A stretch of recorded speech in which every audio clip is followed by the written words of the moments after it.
been away too long. We've been away too long. We've been away too long. Shalom. Shalom. How's everybody doing? Hoping and praying everybody is well and will be better. We are coming to you live, brothers and sisters, Day Night Publications, and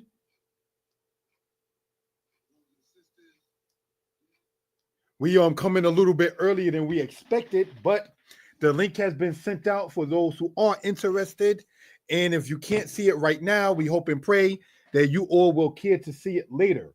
All right, we are on the platforms Mora Yeshaya Torah Lessons, Mora Yeshaya Hebrew Lessons, and the Facebook profile Yeshaya Author Danite, which I think I got to sit there and make live after the presentation is completed. But brothers and sisters, all right, so people can see sometimes, because sometimes I get questions like, oh, who are you, or who's that behind the screen, and so on. But this is the brother here, as you see. All right. Again, hoping and praying everybody is well and will be better. I want to take out the time, if I may, brothers and sisters, and speak regarding my Hebrew teachers, if we will. Okay. And my very first Hebrew class, brothers and sisters, was in 1984 in a place called Kosheri in the Bronx. I'm going to take the liberty to mention the names of the people of whom I'm speaking of. The Hebrew teacher that was there that particular time when I was a little lad was a person by the name of Morey Cartriel. And I didn't pay a lot of attention in that particular class. And my argument for quote unquote maybe not paying much attention was, well, I was 4. And so forth and so on. Not that that's a good reason, but that is an explanation. As time went on, my Hebrew teachers became Morey Tibak. May he rest in peace. My Hebrew teachers became Adon Aharon out of Beni Adat. May he rest in peace. My Hebrew teachers became Morey Mishael out of the congregation Quahal. May he rest in peace. My Hebrew teachers became Kohen Mikael. May the Most High continue to bless his life. My Hebrew teachers became Ima Tamikia. May the Most High continue to bless her life. My Hebrew teachers became Ima Miriam, who is, if I may take the liberty to say so, the mother of the lady Gorea Kokavia who runs the prayer line. And may the Most High continue to bless their lives. Brothers and sisters, as you may have heard or seen, there is a plethora of Hebrew teachers that a brother came through and from. And brothers and sisters, in that particular matter, we hope and pray that in this presentation that nobody is offended or made to feel castigated. You understand? And we want to, while I'm asking you all to subscribe to the channel, Morey Yeshaya Hebrew Lessons, if you go all the way back to 2018, you will see a list of teachers that or teachings, I must say, that go from the very beginning, the basic in Hebrew, all the way into the advanced. Where we are now, brothers and sisters, is in advanced Hebrew, if you want to put it in terms like that.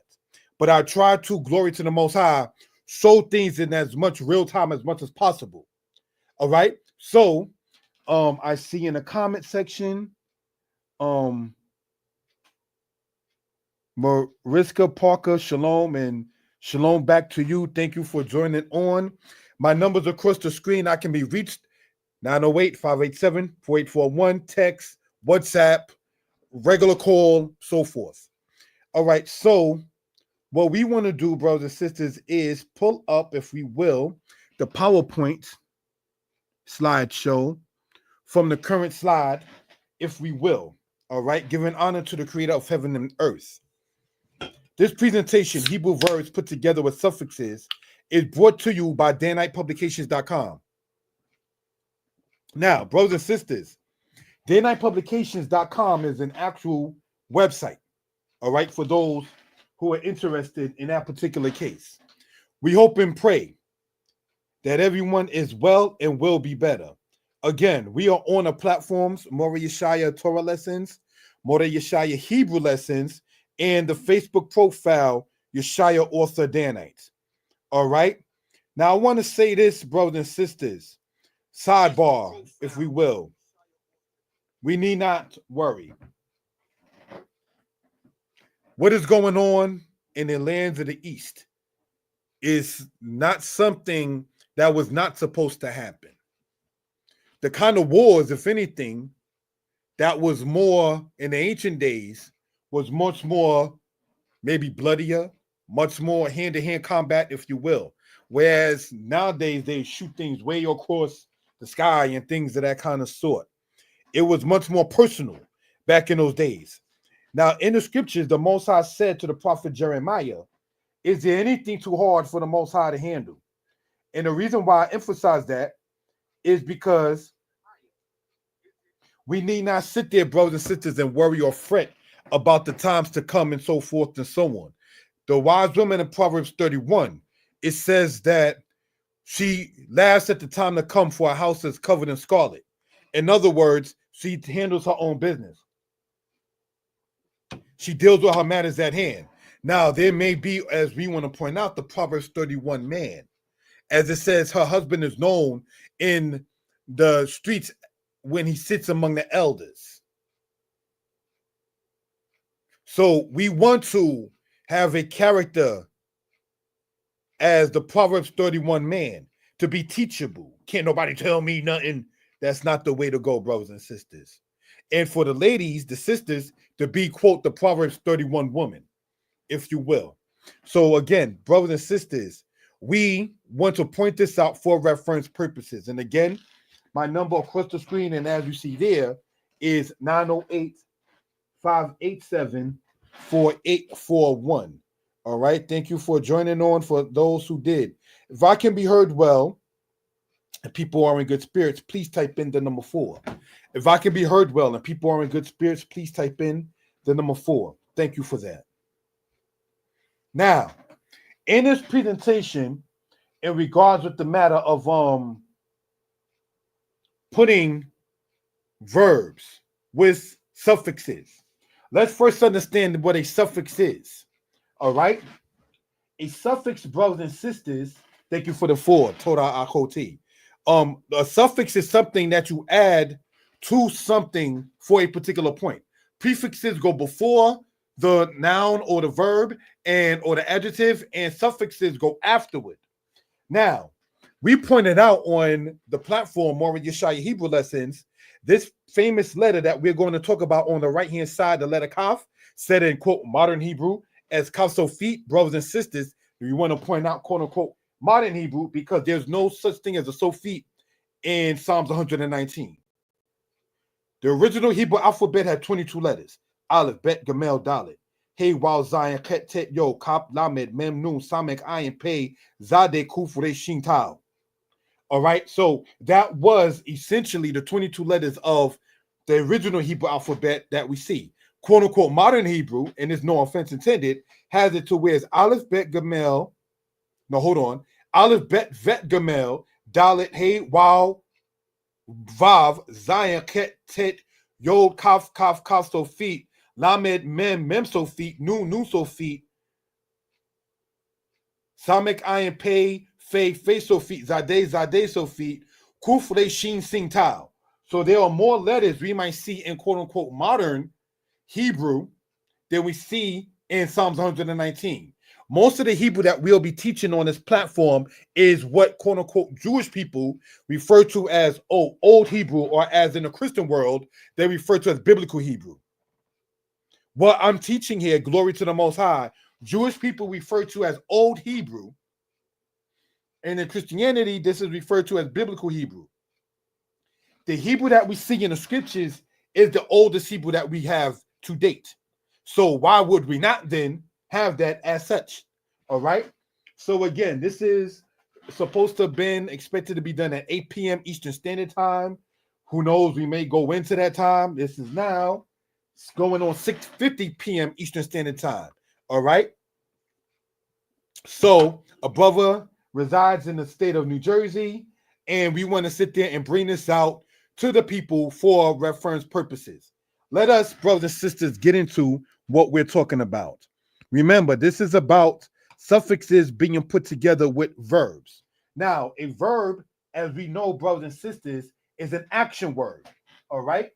Looking at it in that case, we have here, brothers and sisters, if we will, asim.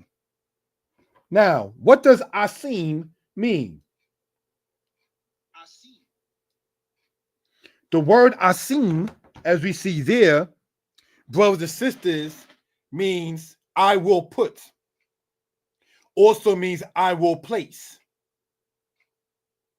Now, the word we see under it, because we're going to write in the English letters as to show it in real time as much as possible, we have asim ka, which means I will put you or I will place you. All right. What we see right here with the laser pointer is the word natati. Natati means I gave, brothers and sisters. All right. And we see underneath that natatika, which means I gave you. All right. Shalom to the sister Mariska Parker Bergen Paris, who's a male. And it's all good, my extended older brother, who, if you hear the sound quality, was in my ear about using a microphone. Don't be so stuck on self to where you can't sit there and take advice. This is my platform. You know why? And I say this with no disrespect intended. You know that's why I left personally camps. And I don't say this to offend nobody. The reason why personally I left camps, like physically a camp like say online, is because I was told that I wasn't needed. Word. All right. Shalom. When a job, not to get sidetracked, sat there and said, I will be replaced on a Friday, I called quote unquote Sunday, quit, and was at another job that Monday, told out to the Most High. I say that to say, not to sound boastful, but you never, ever, ever, ever want to burn a bridge. You understand what I'm saying? When you find jobs saying, oh, you can't call out, we short staff. You're short staffed for a reason. When you find congregations that have hardly any people, there's a reason. People are tired of disrespect. People are tired of being taken advantage of. People are tired not being used properly, but rather abused. There's normal and abnormal. There's use and abuse. And when someone respects you enough to say, brother, or if you're a female sister, this is an idea I have, be open to constructive criticism.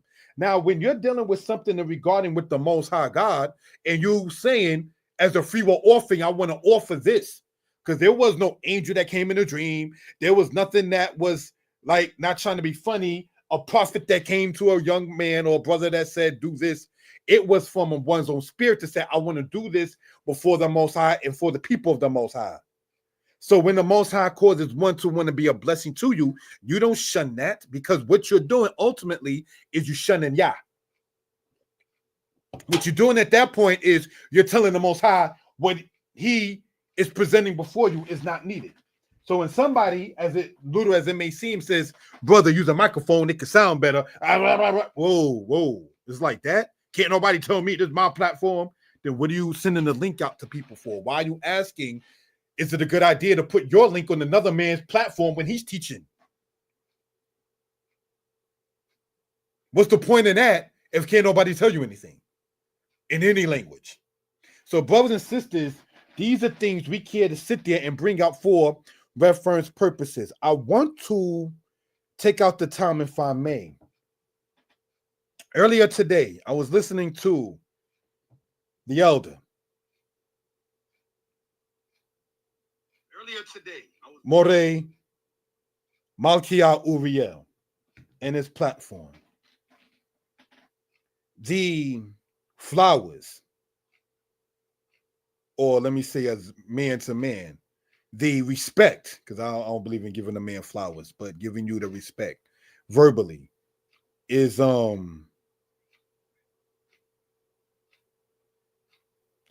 professionalism, the thought of wanting to include people in is very useful. There have been congregations and camps that have lost grown men in their families because the leader of the place, and I say this in no disrespect intended, did everything. A grown man is not going to want to sit with his wife and children and be made to feel like he's one of the children in school. That's not going to happen. I was wondering as a child, I was like, well, if the Moray, and I say this in no offense, was doing everything, then what's wrong with that? And a lady told me, a friend of my mother, may the Most High bless her life, continue her life. She told me when I was 15 years old, which was 30 years ago from this year, she said, you'll find out when you get older. And sure enough, I found out and understood why, what it is, how to deal with people, how to be, quote, a people person, if you will. All right. So these are things we care to bring out for reference purposes. Now, how does all of what I said tie into this here? Let's look, family. In this case, again, we started earlier than we anticipated, but let's go in. All right. Asim. This is for masculine or feminine, meaning I will put, all right. And here we see Asim Ka. I will put you when speaking to a male. All right, so let's go back here, if we will, and look at it in this particular case. So Asim, get your pens, your pads, your paper. You can take no screenshots of welcome. Asim, brothers and sisters, getting back into the lesson here, means I will put or I will place. Asim Ka means I will place you, I will put you when speaking to a male. So now what we care to point out with the laser pointer, thank you for the time, family, right? In highlighting this, let's highlight this in blue. All right. And knowing that Hebrew is read from right to left, that aleph serves as a prefix in the future tense. The word seem or psalm means to put or to place. So asim means I will put or I will place. Now, this is for a man or a boy or a woman or a girl saying it. In Hebrew, there is no age distinction as far as the rules go. It's not like elders will say a different word to mean the same thing in that particular case. However, in respect in Hebrew, when speaking maybe to an elder, you might want to say, instead of saying Shema, which means hear, command form, you might want to say something like Sham'ah, which means hear, please. Instead of saying seem, meaning put, you may want to say Sima, which means to put, please. You may want to add that I at the end in that particular case. But we'll get into that particular matter in another matter. All right. So let's look. Asim means I will put or I will place for a man or woman. Asim Ka, when speaking to a male, whether you are a male or a female, when saying I will place you or I will put you, brothers and sisters, is to a male in that particular case. Now, I will place you. I will put you. This ka at the end, brothers and sisters, right? We want to show with this here. That signifies the you part. That is a suffix. That is a very common suffix, brothers and sisters, in this. And we're going to go over a couple of slides showing how this works. Are there any questions? Please feel free to put it into the chat. My number 2 is across the screen, 908-587-4841. 908 587-4841. All right. Any questions or comments concerning what we're talking about? Thank you for that, family.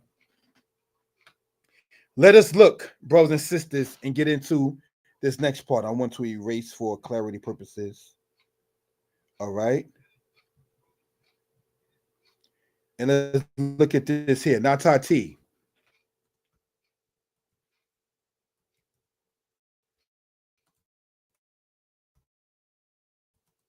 I gave.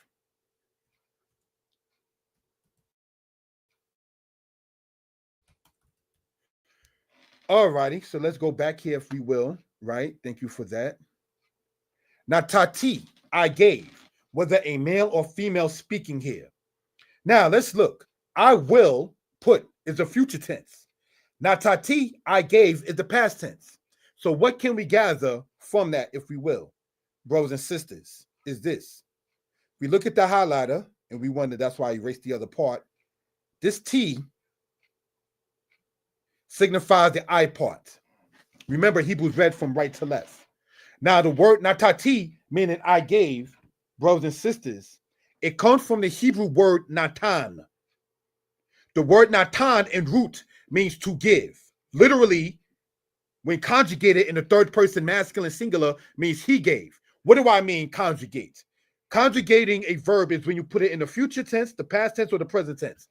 Or Hebrew roots in verbs have a past tense part. You have to go to the past. You have to go to the root of something in order to understand where one is coming from, essentially in thought. Now, the word Natan, said by some as Nathan, brothers and sisters, means en route to give. Natati, Natan, Natati. The last N sound in that drops off. When conjugated, that's to say in this case into the past tense.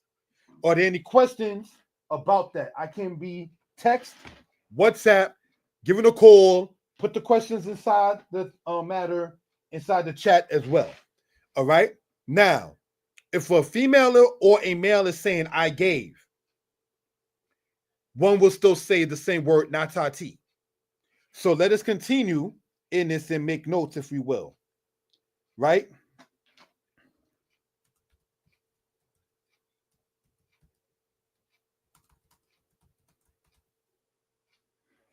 Now, whatever is written or typed in, it holds the same weight. I ask you all not to sound demanding, I ask you all to pay attention.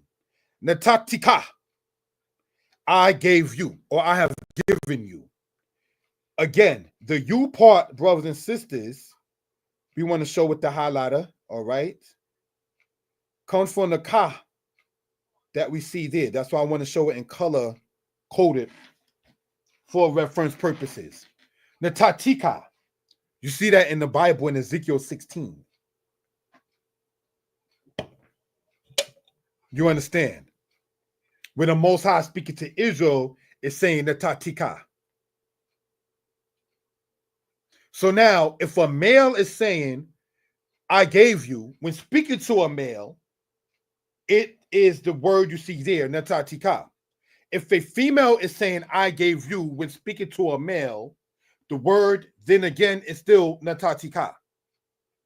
All right? So when we go over things like the book, Hebrew is easy, and I don't mean to sound funny or anything of that sort, showing here, Hebrew is easy. There's a reason why we do that. Hebrew is different, but it is not difficult. My advice, learn the words that you say all the time. If you learn the words that you say all the time, your Hebrew conversation will increase. I ask anybody, certainly adults, if you have children, did you ever have it to where your child was walking and fell? And what happens providing the child is not really hurt? Your child gets right back up, dust the dust off, and keep on moving like nothing happened.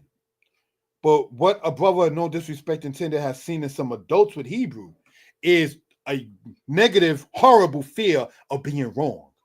Like, I'm going to stay quiet because I don't want to. No, be wrong. This is not a sin. It's not a kata'ah. If you say something that is incorrect in Hebrew, it is not an iniquity. You don't have to bring an offering for it. And I don't mean to sound funny in saying it. What I'm saying is be wrong so you can learn your mistakes. Do not, if you're writing Hebrew notes, and I was telling little children this when I was teaching Hebrew in South Carolina, do not delete, do not erase the mistakes that you made in your Hebrew notes. So next month, as your Hebrew understanding increases, you can see how you advanced. You can't do that erasing your mistakes. Leave the mistake on the paper so you can see how you advanced.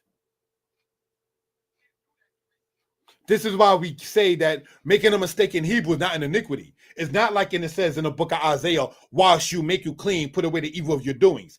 Now, those kind of mistakes we definitely want erased. But a mistake in writing in Hebrew is nothing to sit there and make you feel embellished about or ashamed about. All right? So these are things we care to bring out reference purposes. We want to, brothers and sisters, I wanted to show this in real time, as much as possible.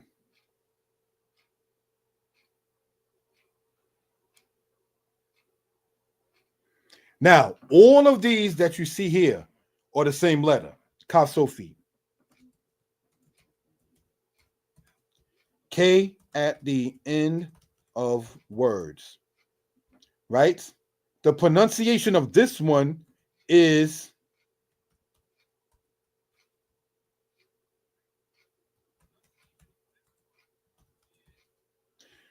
what do I mean by that? Vowel and K. So if the vowel before that was an A sound, it'll be ache. If the vowel before that was an oo sound, it will be ook. All right. So just want to point that out for reference purposes. All right. Sidebar, if I may say. And I say this in no disrespect. My mother raised me in the understanding of Israel. If you've seen the video before or the video earlier, when the song playing Yisrael, my mother's picture was put up in there. And I see I got to sit there and charge this because I, in creating the PowerPoint, wasn't charging this computer that one got from the store Best Buy in that particular matter. Give me 1 second, family, and so forth.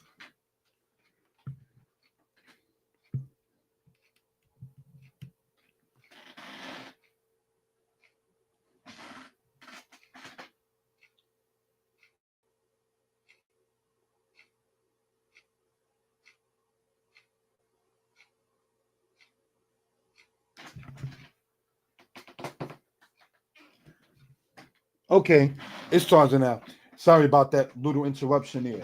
All right, brothers and sisters. So whatever vowel is before it, what we're seeing, you want to show right here, if you will, right?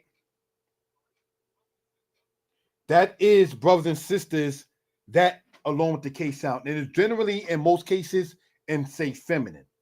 All right. Here we see this is pronounced as ka. Most cases masculine. All right. Now let's look at this here. We want to show, if we will, with the laser pointer. Thank you for that. All right. Vowel and whatever it is. So if it's an A sound, it's ik. U sound ook. I sound ak. Not to be confused with ak as in brother. Okay. This here ka. You see this in words like shalom ka, your peace. We see this, brothers and sisters, in words like, excuse me, Eloheh ka, meaning your God. We see this, brothers and sisters, in words such as Achika, your brother. Akotka, your sister. If you subscribe, and I ask you all to, subscribe to the platform, Mora Yeshaya Hebrew Lessons, and go through it. I have a lesson, I think it's Hebrew lesson number 30, Hebrew lesson number 31, in which I went over the entire family Abba, father, Ima, mother, Ak, brother, Akot, sister, Akyan, nephew, Akyanit, niece, Bain, son, Bat, daughter, Sabta, grandmother, Sab, grandfather. There is no set word for great grandfather. That's when you start just saying Abot, meaning fathers. You understand? Not to be funny, in Hebraic thought. Daniel chapter 7. It says 10,000 times 10,000 stood before him. The judgment was set and the books were open. Now, this is not to get sidetracked. If the judgment was set, what judgment was set in Daniel chapter 7? Did not Daniel said he understood the scriptures by reading Jeremiah the prophet? When you go to Jeremiah 25 and the Most High list all the nations, and as Moray Uriel, Malkiah Uriel read earlier in Jeremiah chapter 30 and Jeremiah chapter 31, the Most High has already set judgment, so we don't have to worry, Israel. And for those of us who are into the understanding, I'm saying we're Tanakh based, so-called Old Testament based, then we already know what the prophecy already states. Daniel chapter 7, how does this connect into what we're talking about? It says the judgment was set and the books were open. Daniel 12 says that sealed the book to the time of the end.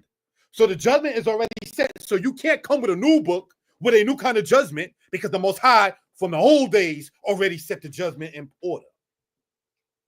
In Daniel 7, it says 10,000 times 10,000 stood before him. That's the highest number in Hebrew. There is no Hebrew word for a million. That's greed. The word for 10,000, rababa. 10,000 times 10,000 equals 100 million. There is no one set word in Hebrew for the word million. How much do you need with something with a million in Hebraic thought? What happened to the give and take? But you just take and then take and then take. That's why English has words like million and billion and quadrillion. What? Are we serious? Hebraic thought doesn't have that kind of matter. One of the things, if a parent has a problem with their child in Deuteronomy, it says, this our son is stubborn and rebellious. He's a drunkard and a glutton. What does that mean in Deuteronomy 21? This our son is stubborn and rebellious. He will not hearken to the words of his father or of his mother. This is not to get sidetracked. Be teachable. This our son is stubborn and rebellious. He's a glutton and a drunkard. Do something with your time. When you have too much time on your hands, just as much as American English has too many numbers, quadrillion and things of that kind of nature, it's not good. It's not a give and take kind of thing. Because the glutton in Deuteronomy 21, he just takes and takes. She just takes and takes. It's never a matter of reciprocation. I told my little princess, and I not to get sidetracked or anything of that sort. A good man is not one who just keeps on giving and giving gifts, taking you out, and just keeps giving. And you don't reciprocate. Not talking even grown talk. Note, that's my little princess. Giving anything back. You want your zaporen, your nails done. You want your sayar done. You want your big adim, your clothes.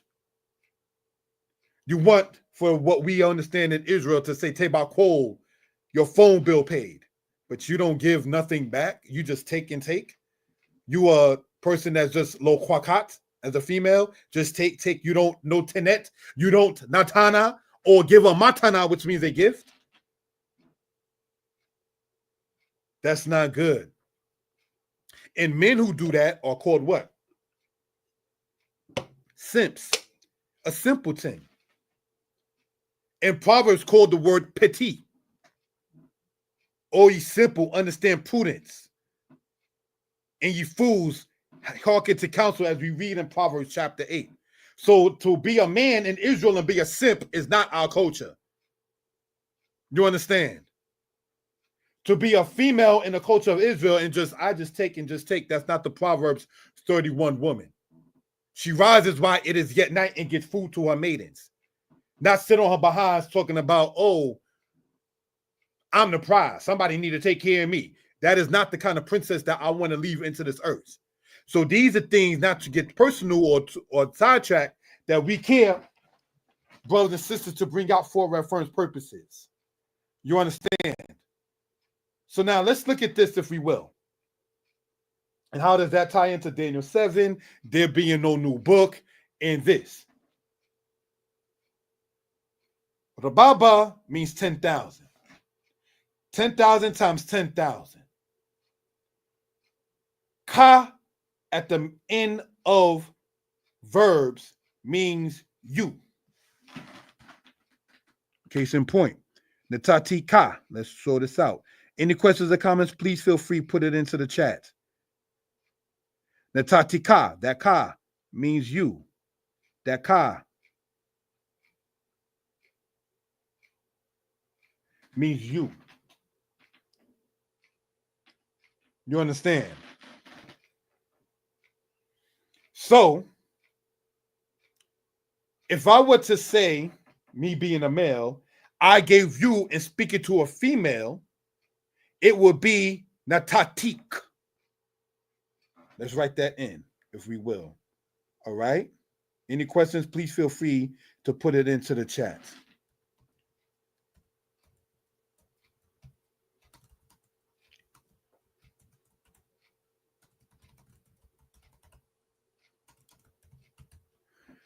All right, let's look. Sorry about that, family. I gave you. We want to put a comma here.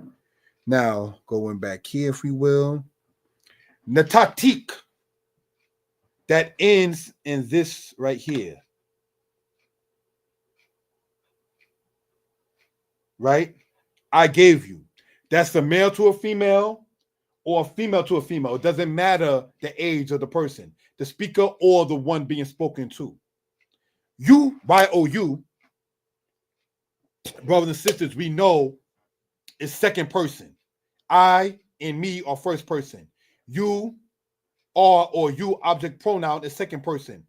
Him, object pronoun is third person, and he and she, regular pronoun, if you will, or standard pronoun by some people's way, is third person. So there's first person, second person, third person. Questions, please feel free, put it into the chat. Thank you for that, family. Let's continue with the next part. We have here the word ashib. Ashib ka. Now, and writing this out, if we will, right? Remember, screenshots are welcome. Ashib, I will restore. All right? Ashib ka, I will restore. And I want to put it like this. All right? So let's look, if we will. Ashib, I will restore. Ashib ka, I will restore. How come nobody told me I spelled restore wrong? Even the computer didn't. Oops. All righty. Let's look. All right, let's look. I will restore to you. You can say I will restore you or I'll restore to you. Literally, I will restore to you would be Ashib laka. But if you were to say I will restore to you by saying Ashib ka, is not incorrect fully. All right, that's why I want to put it inside of those kind of brackets. Now, let's look at this. Now, whether it's written in or stated, that's why I asked about if I can be heard, let me know. Thank you for those who did. Right? That's a male or a female saying it. Now, this ka shows it that you to be masculine. If it was a male or a female saying, I will restore you, speaking to a female, it will be ashibek. Ashib ka when speaking to a male. Ashibek was speaking to a female. Are there any questions concerning what we just said?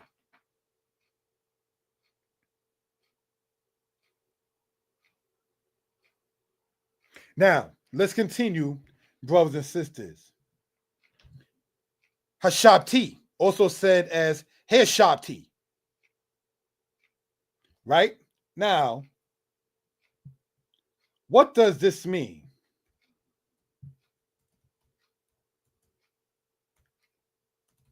I restored.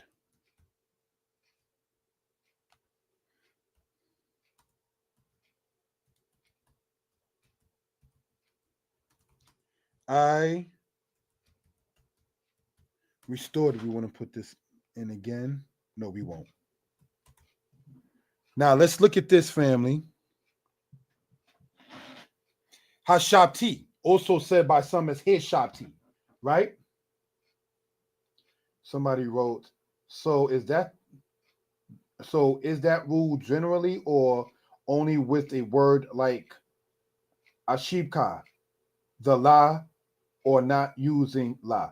That is not a general rule.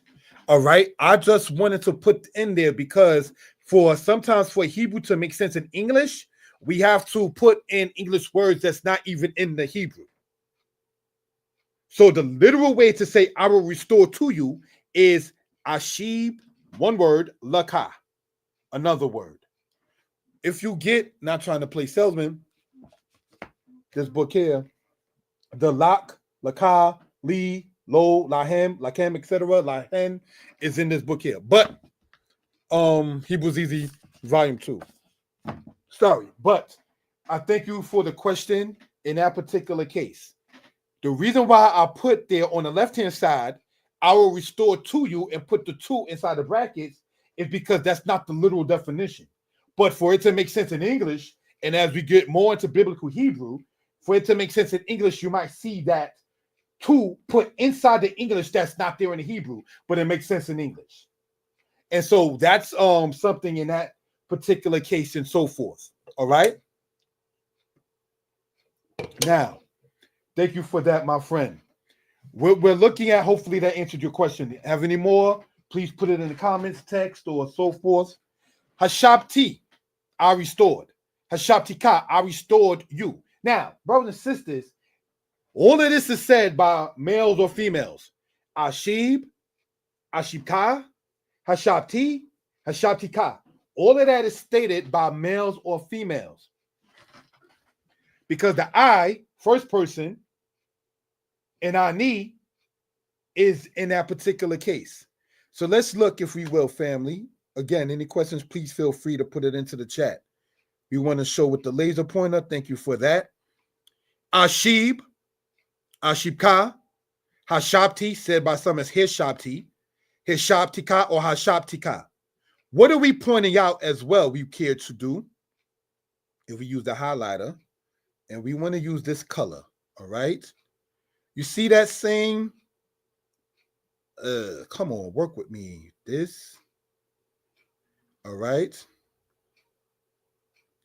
Let's see, we're not going to do this. We're going to use the pen, all right?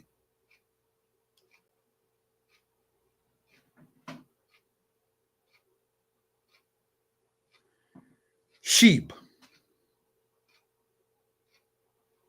Sheep.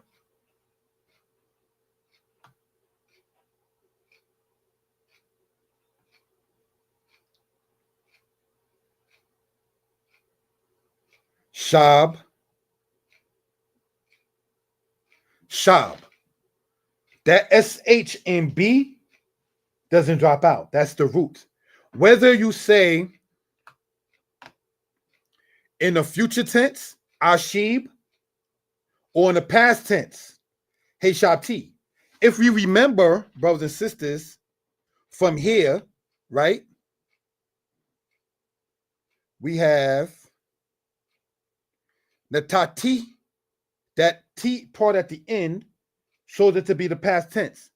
The future tense is shown by a prefix, that aleph, ashib, male or female. Same here, ashib, well, there's actually, well, asim is one word and ashib is another word. All right. So Olive's still showing that in the future tense. Same here. The difference between what we're seeing on the top here, on the left-hand side, and what we're seeing on the bottom is that you have a suffix ka in that case. All right. Now let's look. Hashapti, hishapti. Hashapti, hashaptika. Female or male will say this. Female or male will say this. Female or male will say this.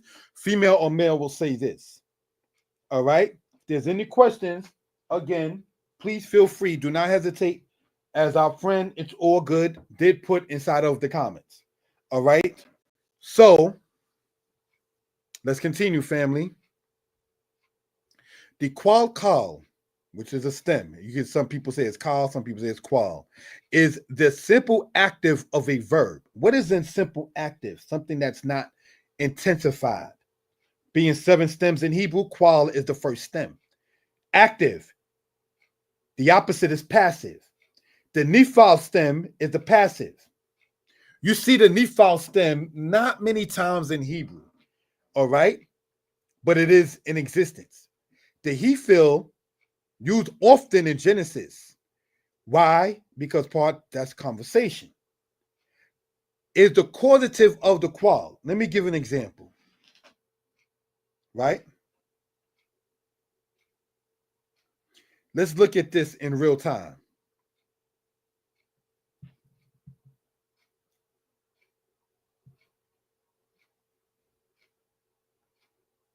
Let's take this word here.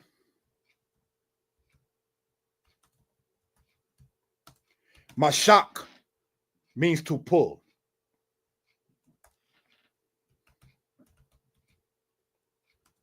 We're going to the root of a matter, right? Now, if we go, pull this down, right? Thank you for that. Do it in Hebrew. If we go to mem, sheen, and in this case, kalso feet, mashak, duration. Are they telling me I owe them money? Well, you will get that tonight then. Moving on. Sidebar. All right, so let's look at this. Mashak. And if you look at it here, thank you for that, family. Want to show this in real time, right? If you put the prefix of the hey and then the interjection, if we may say, of that, he continued. All right.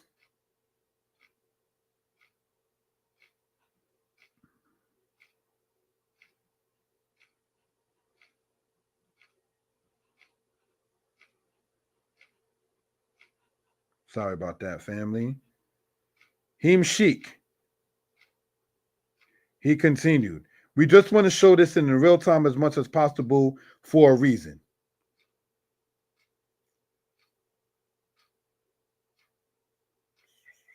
Slideshow from current slide. What can we say? Pull mashak, right? Mashakti, I pulled. Mashaktika, I pulled you. I'm speaking to a male, whether you're a male or a female. And here we see continue is in root him sheik. So what can we point out? Right? This is the qual stem. And this is here.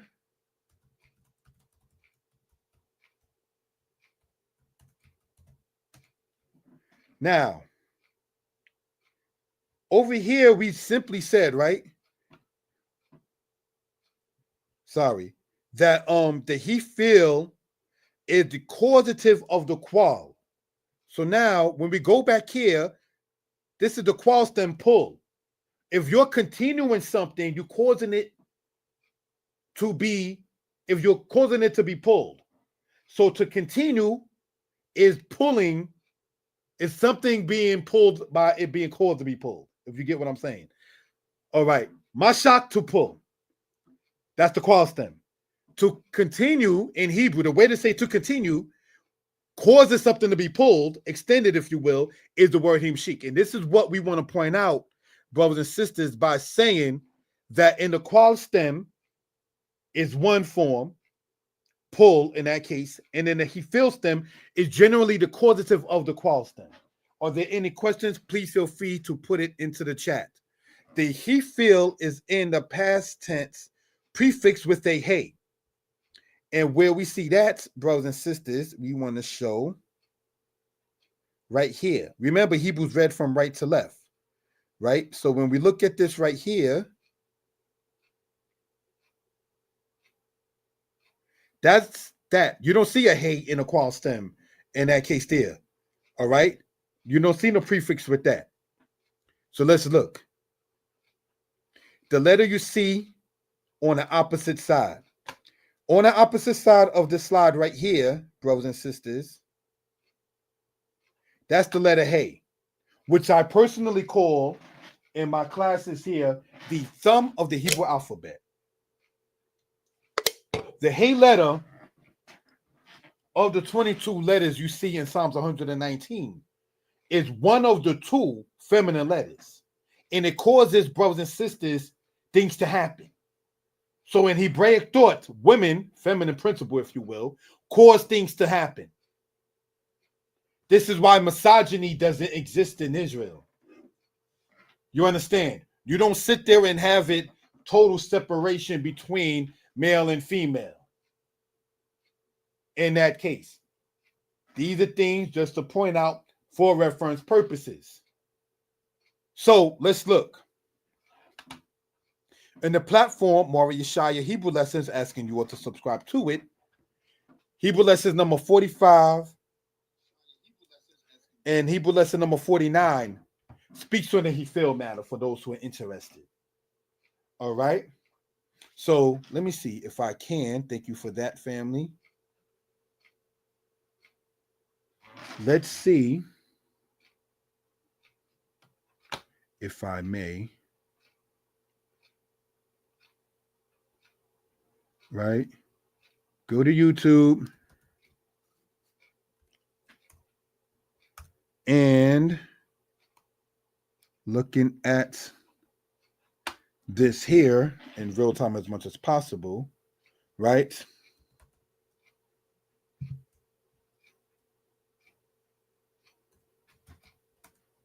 More Yeshaya, Hebrew Lessons. We want to sit there and pump out as much of the language, say as possible.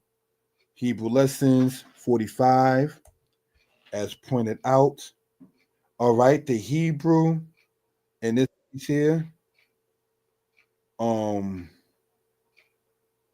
Copy, going back here, if we will. All right.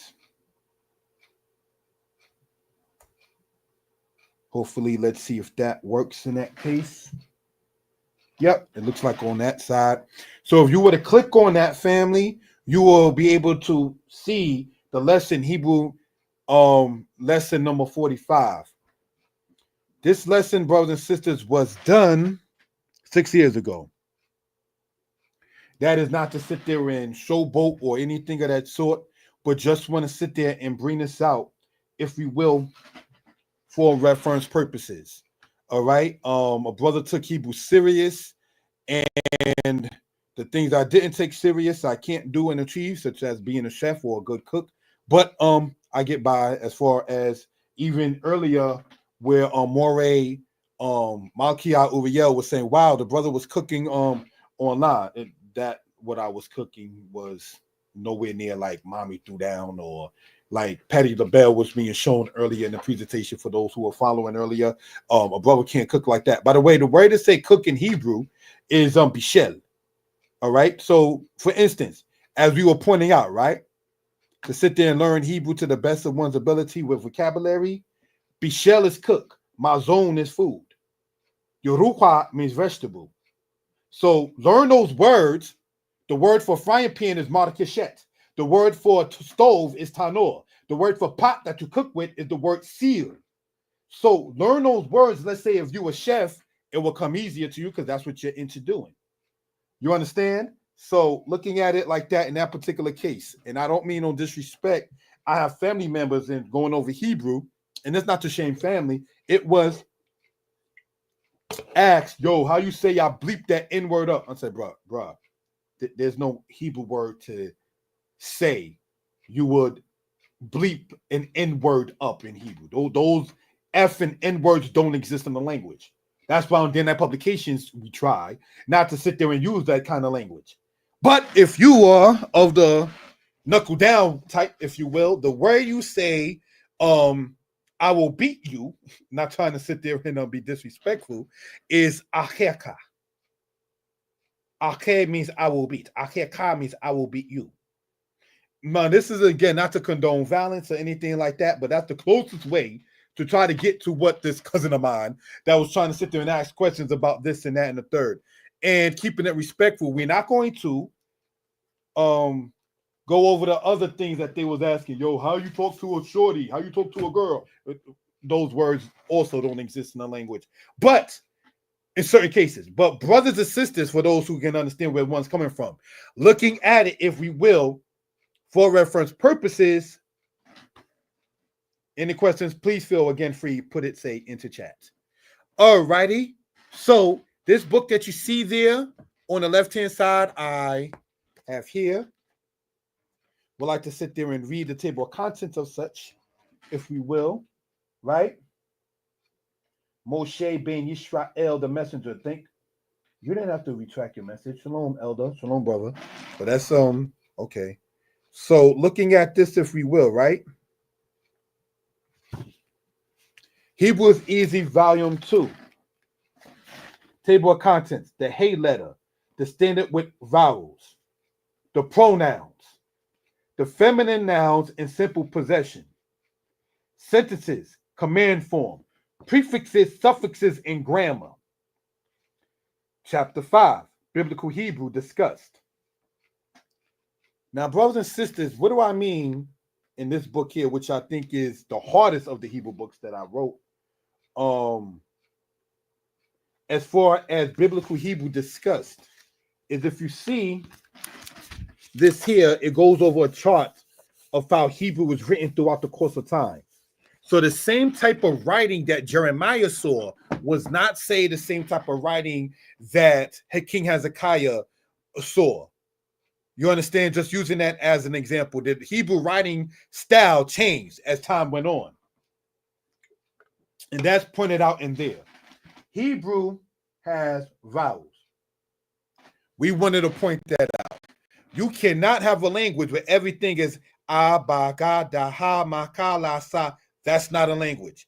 If there are male and female garments, which shows that there's a distinction between men and women in Israelite culture, the language also shows that. That's why when and I don't mean to shame family or try to so holier than thou, that's why when my cousin asked me, yo, how you say I F and N word up, excuse my language, I'm like, no, there's no Hebrew way to say that. Because the language shows you the character of the people, the mindset of the people. So if there's a masculine and a feminine, you're not going to be able to distinguish that, brothers and sisters, by saying a, ba, ga, ha, ka, sa, etc. All right. So by putting something in root, in most cases, certainly in Hebrew, you do not have any vowels with it, as we see right here. The word with mem shin kaf or mem shin kaf sofit, mashak. You know that's the past tense. Moshek would be the present tense. You understand? Mashuk will be the past participle. So by having different sounds, and what a vowel truly is a sound that is written. That's what a vowel is. Just like you got music with the piano and you got piano notes. The piano notes are just the sounds that are written in that case. Most of us, like I'm 45, most of us are learning Hebrew after the age of most of us are learning Hebrew after the age of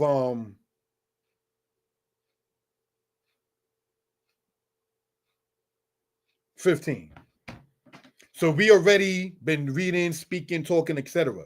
If you take someone who did not learn Hebrew but learned English, as there are some young men I know in Israel and some young sisters I know in Israel that they learned English speaking Hebrew from birth. You understand? Looking at it like that, they don't need to know how to read first in order to know how to speak.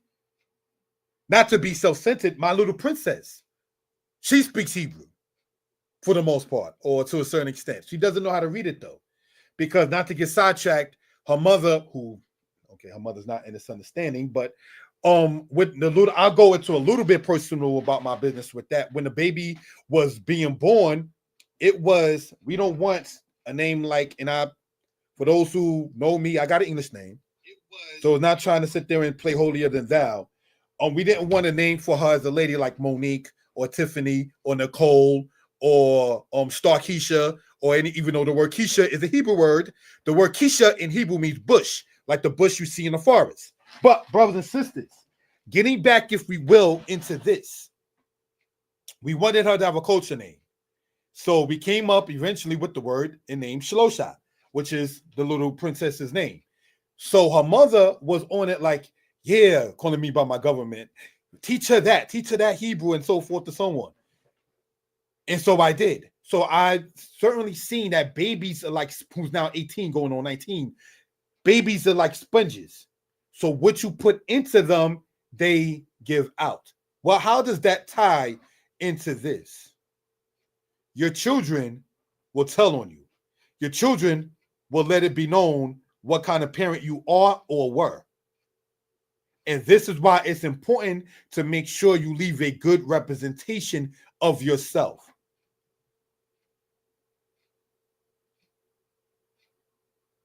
There are those who would say that Hebrew is not as important as knowing the Lord's statutes and commandments. And that's true.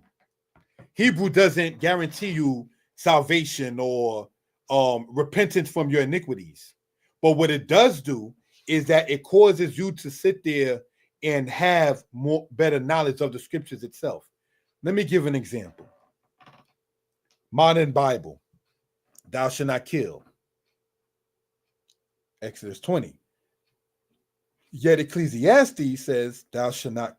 Yet Ecclesiastes 3 says the time to kill.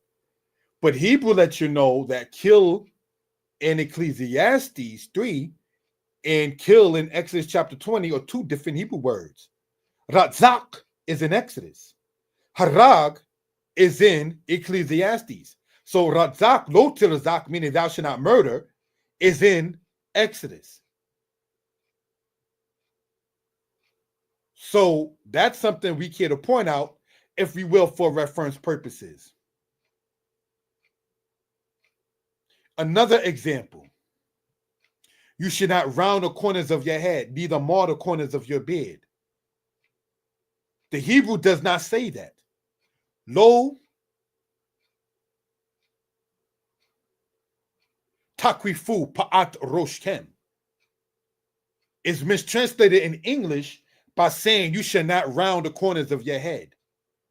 The word corners does not exist there in Hebrew. Leviticus 19 verse 27 in Hebrew says you shall not round the corner of your head. It's singular, not plural. So that changes the whole kind of matter. So those are just kind of things to point out, if we will, for reference purposes. You understand? Any questions, comments? Please feel free to put in chat. Thank you.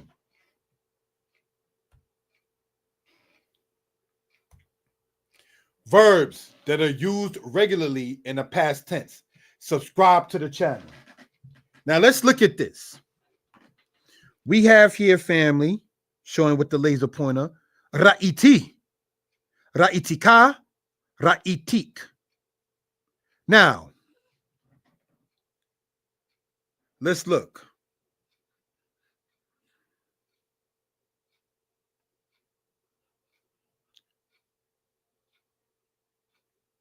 Ra'itika. And then we want to show in a different color form, in this, if we will, right? Ra'itik. Now, what does ra'iti mean? Does anybody know in the chat?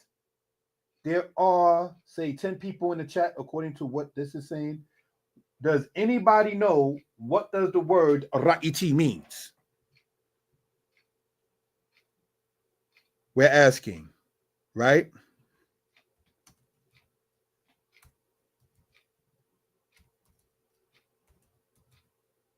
Now, this is for a man or a woman, a male or a female saying it. What is the meaning of ra'iti is I saw. Sometimes I use the word sharti, meaning I saw or I viewed. Some Israelites generally prefer the word hebeti. No, hold on. Hebati, in other words, meaning I saw or I viewed. But biblically, the most times you will sit there and see brothers and sisters, ra'iti, meaning I saw. All right.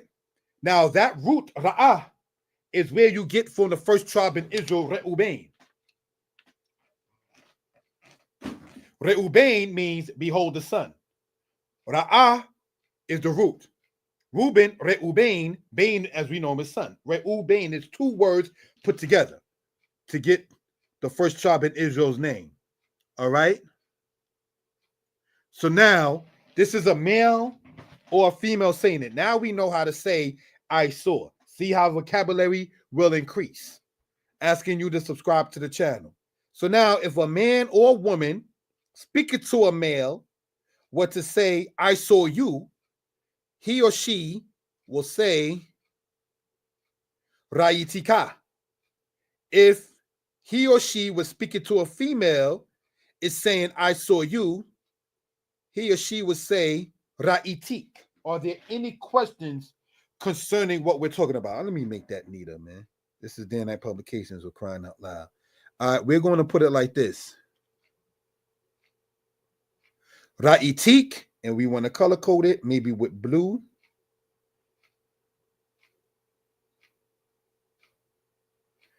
Ra'itika. I saw you. When speaking to a male, Ra'itika. Male or female speaking. Male or female speaking, I saw you. When speaking to a female, Ra'itik. Ra'itika bachanut. I saw you in the store. Ra'itika ka'asher yashanta al mitatka. I saw you when you were sleeping on your bed. Ra'itika ka'asher ata nasata be'eteka. I saw you when you was walking or traveling to your house. Ra'itik ba'aboda. Male or female speaking to a female, saying, I saw you at your work or at your job or at work, if you will. Any questions, please let me know. So as we pointed out here, brothers and sisters, this vowel and this one here is generally the masculine on the bottom. Ka, as we just said, ra'itika. Ra'itik, feminine. So if the vowel in this case is E, it shows that Hebrew had vowels. That's how that works. Are there any questions concerning what we're talking about? Please feel free to put in chat. Thank you. Now let's look at these words here on the right-hand side. Yadatika, Shomortika, Shamatika, and again our friend here, Ra'iti. Now, this is said by male or female, but let's translate and show what we're talking about.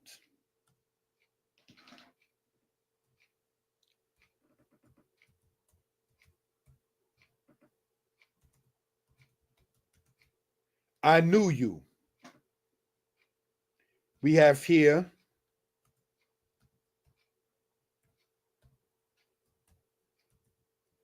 Shamartika. I observed you. This is a popular one here.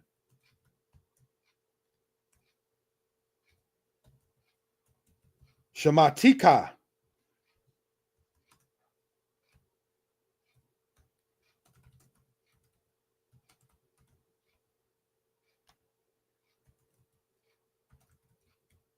Now let's look.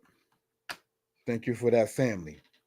As we stated, whether male or female, you will say ra'iti, yadati, shamarti, shamati, ra'iti. Ra'iti, I saw. Shamati, I heard. Shamarti, I observed. Yadati, I knew. So now when we look at this here, yadatika, shamartika, shamatika, and ra'itika or ra'itik. Let me change this if we will. I meant to put this as an apostrophe. All right. Any questions or comments? Again, my number is across the screen. So if I can be heard well, let me ask. And you all in good spirits, please type in the number 4. Thank you for that, family. And this is what I was talking about. Sorry. The other platform I was on listening, because even though your brother Moray Yeshaya, he's a Moray, sometimes you just need to be quiet. Solomon said the time to speak and the time refrain from speaking in Ecclesiastes. So go on another platform, even if you're a Moray, and take some wisdom. Learn something. Be teachable. You understand? And what I attempt to do is now I try not to sit there and have the presentations I'm doing coinciding with somebody else's. Sometimes it's inevitable, but I try not to do that. Like if I know I'm looking at it, I could just sit, thank you, it's all good, and thank you, Akoti or Sister Mariska, and it's all good for typing that in. All right, again, any comments, please feel free, put into the chat. We want to bring this out to the people for reference and edification purposes. So now we know how to say, I knew, I observed, and I heard, and I saw. Build your vocabulary. Those are some common verbs used if we're doing this in the past tense. Now, brothers and sisters, as the lesson points out, highlighter, we're going to use a different color, blue. This car, and this car sound, right? All of that are suffixes. That's why we have the verb say to know in root yada, yadati, I knew you. Shamorati, I observed. Shamoratika, I observed you. So let's say a mother talking to a son says Shamoratika b'ma'aseaka. In other words, I observed you in your doings. Let's continue. Now, more object pronouns. From reading to speaking Hebrew tutorial classes.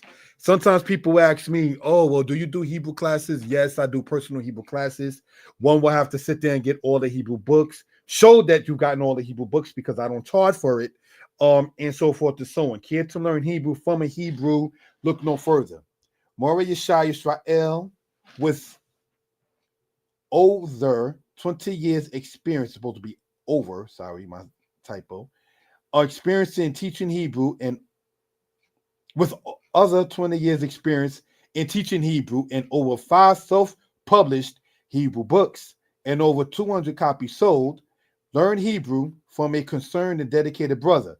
Learn how to identify a noun, verb, singular and plural of each, and the aspect of masculine and feminine principles in Hebrew, as we were going over earlier.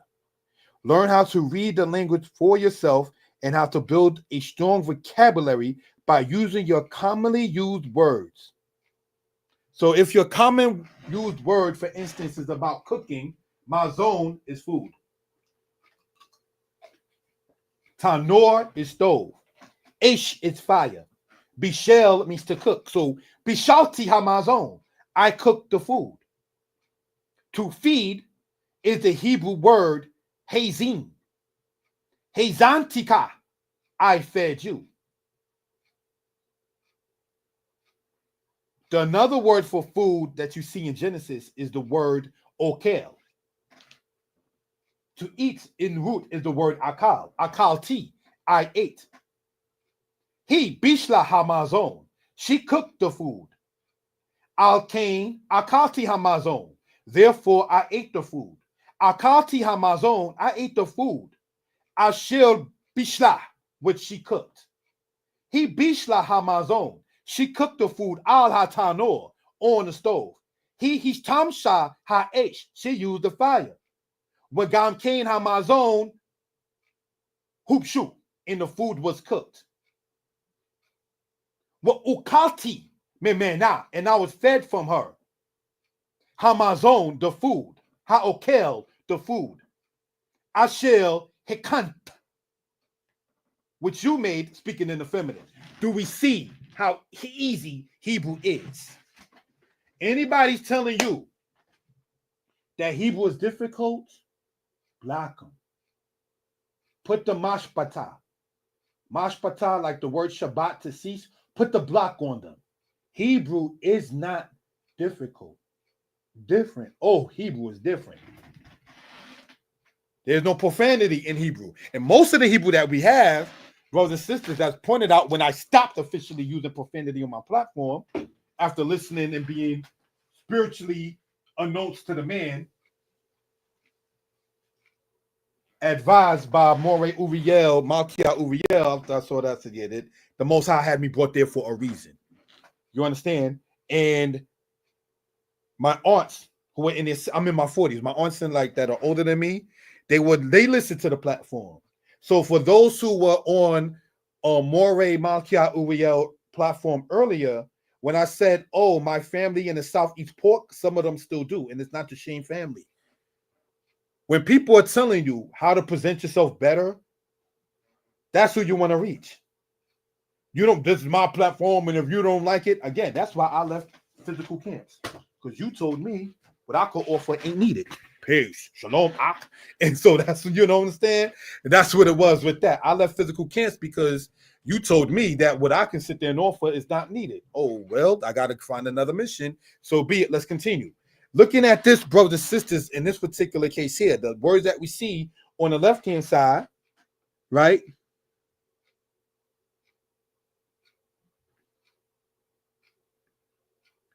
We see here, right?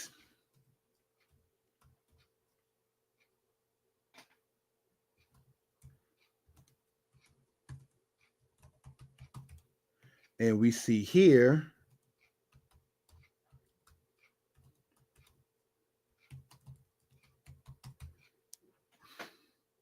let's look at this here, right? Let me make this larger. So though, because I remember people telling me that they use it on their TVs and their bigger screens. So I want to enlarge this, if we will, right?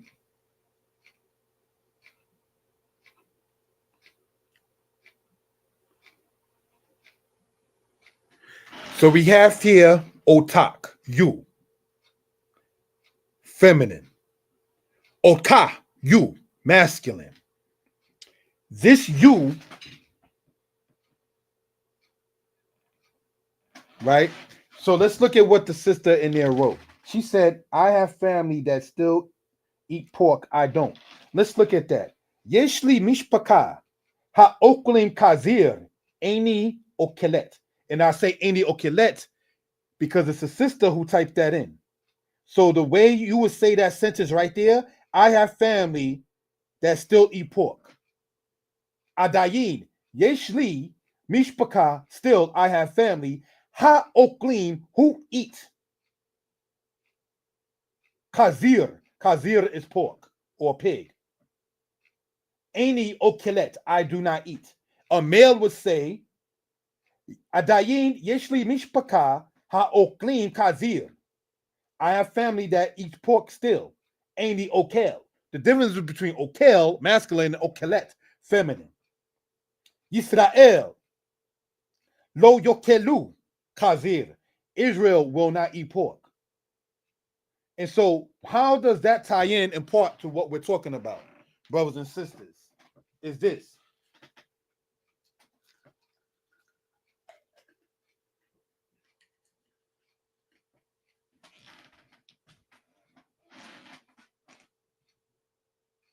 your diet, how you move. You want to have people to say less things about you about what you're saying that's could be quote held against you.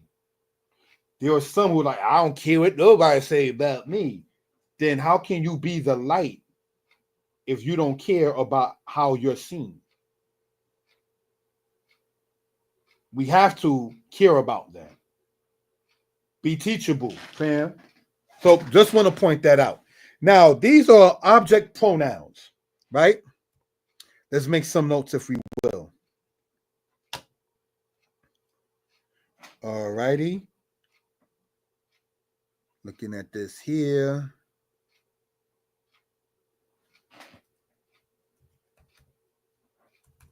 In real time, ot, ka, and otak are these go after, not before, but after the verb. All right. So let's look at this here. If we will, I want to do it like this, if we will. Thank you for that, family. Right?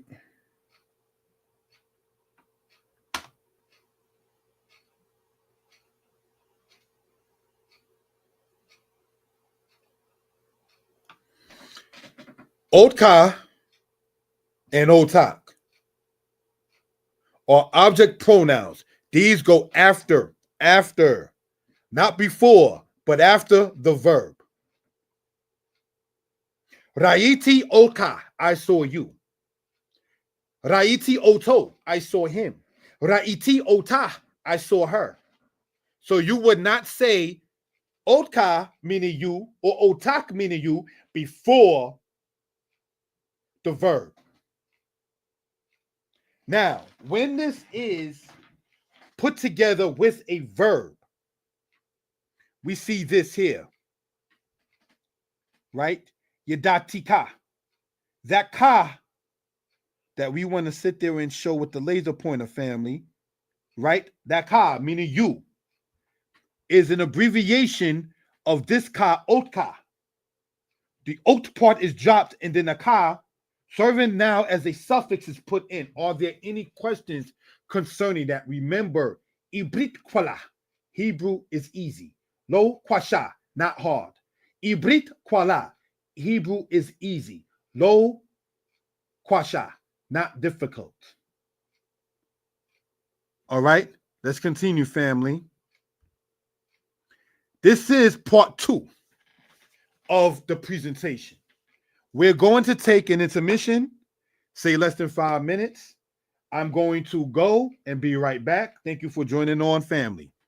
We're going to play some music, if we will. Thank you for that.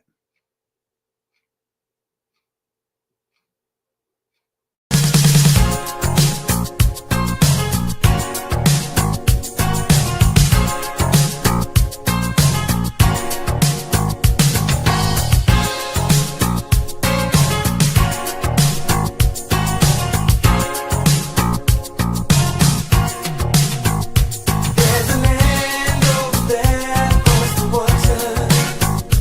There's a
Shalom.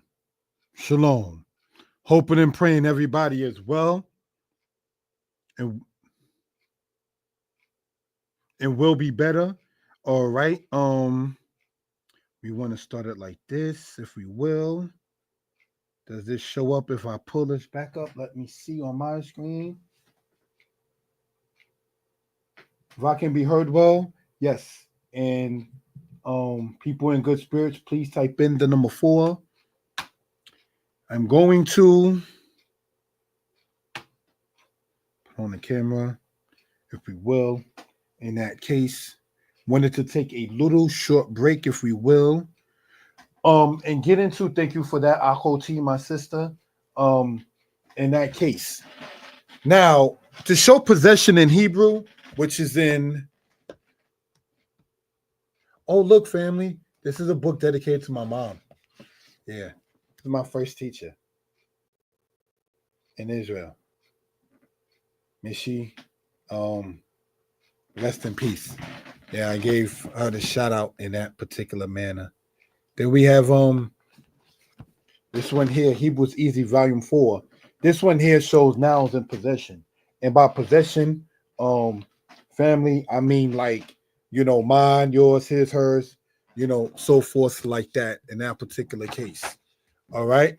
I don't mean to be funny or anything like that. I remember when my mother, if I can go there, before she passed away, when she was in the hospital, I remember when the way the nurses were looking at the Hebrew that was on the wall, that we put up a Hebrew chart. We figured she's going to go and rest in peace, and we put a Hebrew chart up on the wall and everything of that kind of nature. Now, remember how the nurses was looking at that, this being a quote unquote black woman. And I remember the looks that, not to be so sensitive, I got when I walked into the place. It was on Shabbat, if I'm not mistaken, with my garments on and my head wrap on and everything. And I guess they made the connection like, oh, that's the Hebrew people. What do we want to point out in that particular case? When you're dealing with Hebrew, you'll get questions like why you want to study it. How many of y'all studying it? Does your mother into it, your father into it, and so forth and so on. One of the reasons why, giving honor to the Most High, a brother wanted to do Hebrew books is because one felt that a lot of Israelites don't promote and push Hebrew very, very hard. You understand? While many of us do pick Hebrew names, that's excellent. And while many of us, brothers and sisters, name our children Hebrew names, that's excellent. We definitely want to sit there and increase in a matter of knowledge concerning the language. So, again, my number, and I can be reached at, is 908-587-4841. Let's look at this here, if we will, right? Now, mind you, all the words we're going to go over, unless specified otherwise, could be said for a male or female speaking of himself or herself, right? This here is hif'il.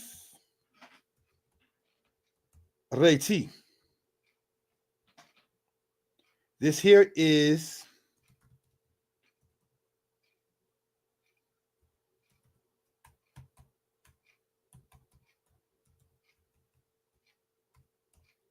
ha'quimoti.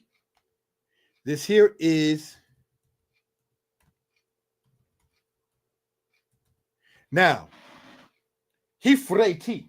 These are all, we want to point this out by going into here.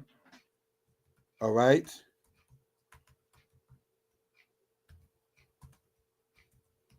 Verb stem words. Okay, so let's look. Hif'il verb stem words. Now, all that you see on the left-hand side that we sat there and put a English lettering to it are all in the past tense. All right. Now, how do we know in part already that's in the past tense? Because the matter of it, laser pointer, hifreti, ha'quimoti, hirbeti. That T at the end signifies the past tense. I. Any questions? Please feel free to put it into the chat. Now, in the qual stem of the first one we see there, hifreti, in a qual stem is the word para. The word para, we still see kind of in there with the fe or pay, because P and F are interchangeable, and resh, and the hay drops out. Para means to be fruitful. Hifreti means I cause to be fruitful. I cause to be multiplied. Nope, that doesn't mean multiplied. It means just what I stated at first. My fault. I cause to be fruitful. The word peri, pay ratio, is the word for fruit itself. You understand? So now when we look at hifreti, we're saying whether it's a male or female saying it, I caused to be fruitful. So hifretika, I caused you to be fruitful. Hifretik, I caused you to be fruitful when speaking to a female. Are there any questions? Ha quimoti. That's the hif'il stem. In a quals form of it, in a simple active, if you will, brothers and sisters, that word there is the word quum or quam. You might hear in camps a lot of times, qumu, qumu. When they're saying qumu, they're saying rise. Generally, when the leader or an elder is around, you usually may hear that, brothers and sisters, in that case. But now what we're singing here, ha quimoti, means I established. I will set in order. Now, the word order is not in there. The word for order is the word seder. But to establish something is the same thing as setting something in order. So it has to make sense in English. So it might sound like it's extra words, but that's generally because it has to make sense, say, in another language. All right? Here the Beiti. I multiplied. I caused more to be. This hey, as we pointed out here, brothers and sisters, this letter hey is the causative of a particular matter. Inside of the hif'il stem, take a screenshot of this slide right here if you care to.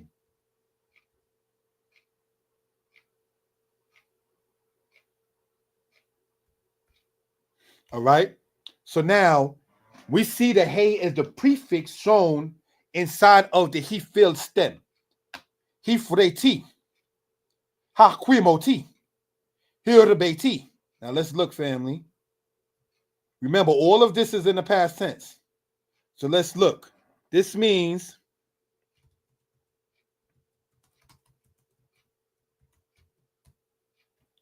right? Then we have fi haquimoti. I established. Then we have here hirbeti. I caused to be multiplied, or I increased. All right. We want to point out all of that is in the past tense. Okay. So now let's look, if we will. Thank you for the time, family. The words on this side. Oh, no, we ain't get to this part yet. The one we see here, we're looking at the right-hand side that's not translated on the slide yet, right? Laser pointer. Aquim means I will establish.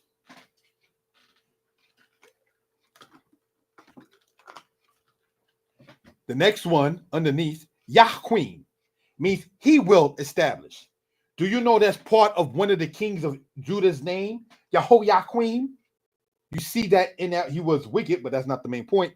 What we're talking about right there is looking at it. The word Yaquim means he will establish. Aquim, whether it's a male or female saying it, means I will establish. And here we see Rabbah, the ration of bet. We see here in a verb form meaning to multiply. When you hear people say Torah Rabbah, they're saying thanks a lot. Any questions? Please feel free to put it into the chat. All right, so we're going to look at it in this way.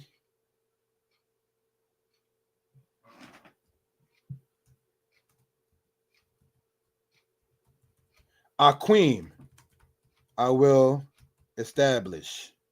Now that's for a male or a female saying it, right?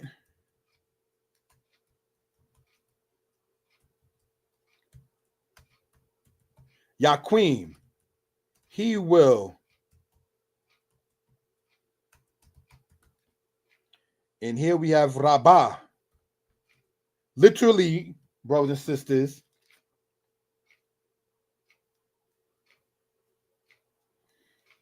would mean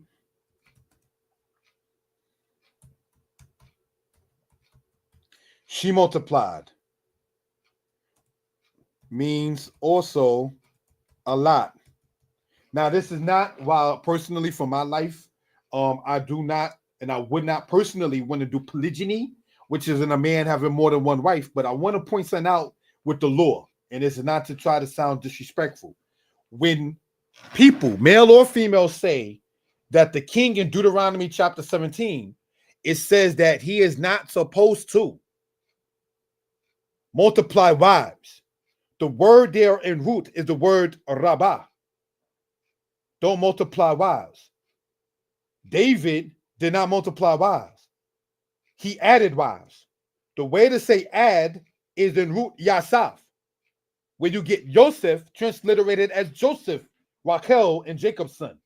So Yasaf, meaning in root add, is different than the word rub or rab or rabbah. So multiplying and adding in Hebraic thought is still not the same.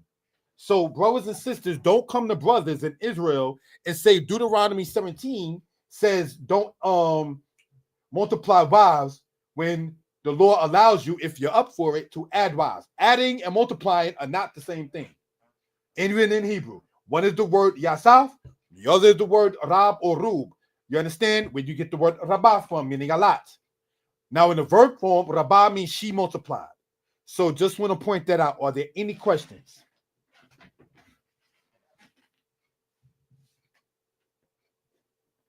Any questions or comments? Please feel free to put in the chat. Let's continue, family.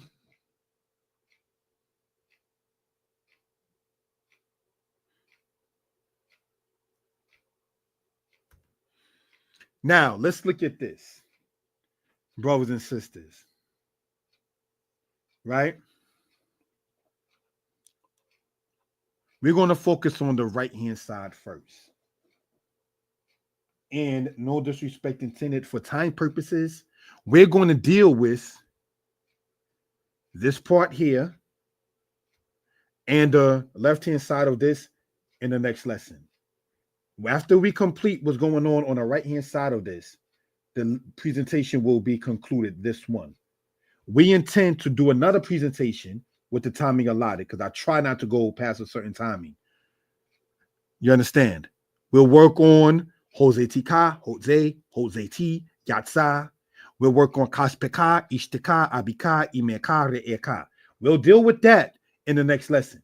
But we want to work on this particular part on the right-hand side first. All right? So let's look at this, family. Laser point on the right-hand side.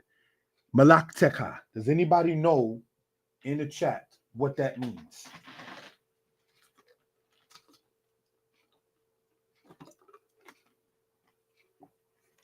The word malakteka, brothers and sisters, we see that in Exodus chapter 20. And what this means is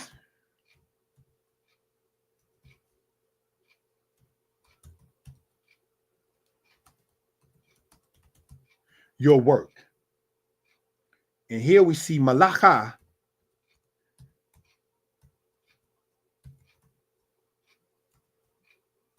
means work or occupation. So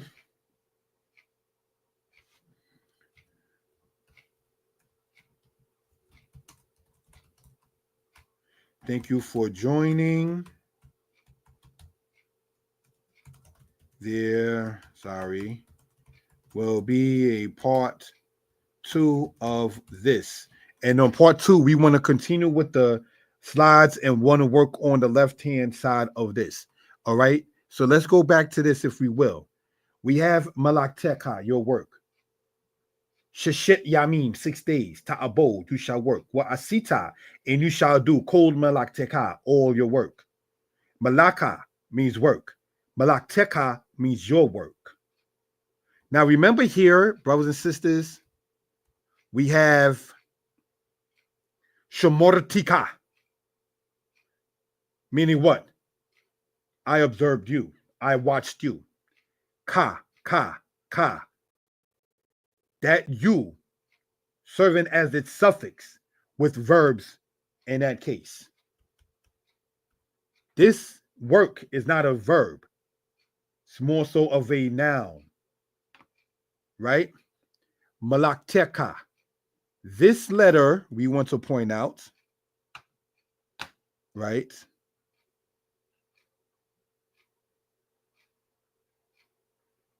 The letter Hey, as shown here on the cover of that, you can get that book online, right? Hebrews Easy Volume 1 to Volume 6. That Hey, becomes a tau. Remember we said that Hey is a feminine letter. Now, when you show something that has a feminine letter, such as saying his, hers, yours, and theirs, the Hey transforms to a tau. Are there any questions concerning that? You wouldn't say malakaka. You say malakteka. There is on the top, translated there, we want to show with the laser pointer, there is no Hey in that because the Hey in Malaka transforms to a tau to show possession. Possession of what in this case? Ka, meaning your. Ka at the end of a noun means your. Ka at the end of a verb means you. That's how suffixes in this particular part work. Are there any questions? Please feel free to put in the chat. All right. The Hey, sorry about that, becomes a tau to show. Am I spelling that right? They'll let me know. To show possession. So this letter here, all right, let's bold it. No, let's not bold it. Let's enlarge it. That letter there, Hey, transforms into this letter here.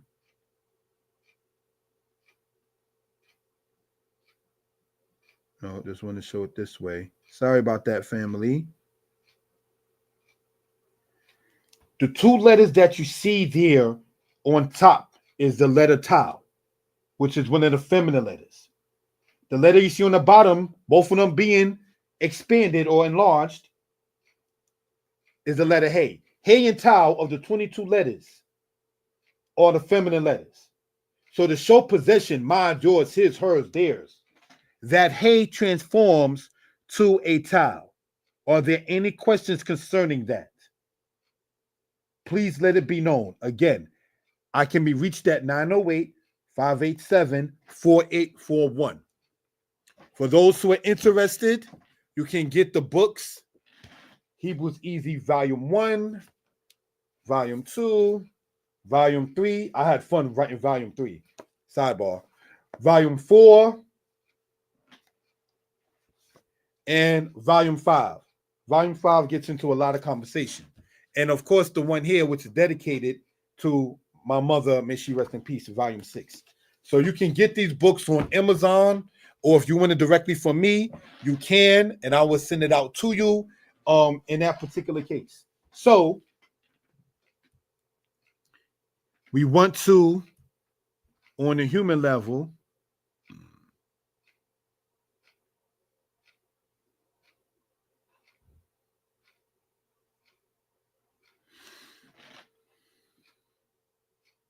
say we appreciate the people taking their time, their patience to want to even sit there and be a part of this presentation.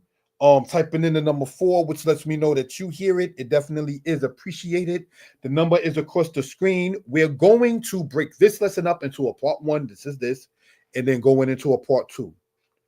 We intend to use, say, 5, 6 o'clock quote unquote Saturday, which is the Shabbat, to get into those lessons. My work schedule, I got 2 jobs, so I'm not able to sit there and do a lot of presentations during the course of the week and so forth and so on. But being able to do so, what I understand, when other people are not doing their presentations, I'll listen to Saw Ne'eman and the sister Goree Kokabia with the prayer line. For those who do know about it, I listen to that in the morning. It gives me my spiritual upliftment on Shabbat. And then I'll go and listen to Moreh Malkia Uriel, which gives me more assistance in my ruach or in my spirit. And then want to say, get into this and so forth and so on.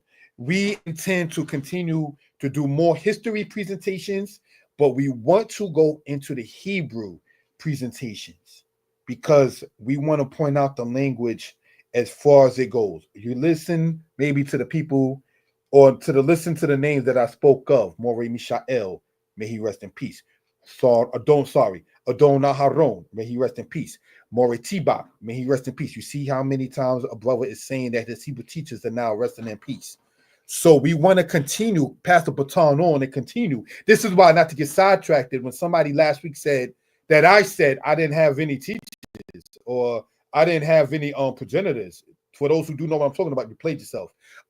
I definitely give respect to my teachers. You didn't get the book. You didn't sit there and listen to the lessons.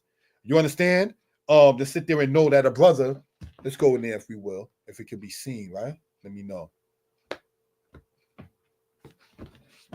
Giving due respect to my teachers, if we will.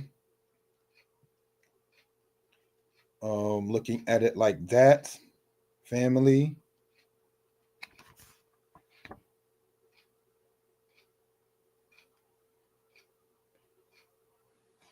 This is Rabbi Matthew, and let me see if it's able to be seen. No,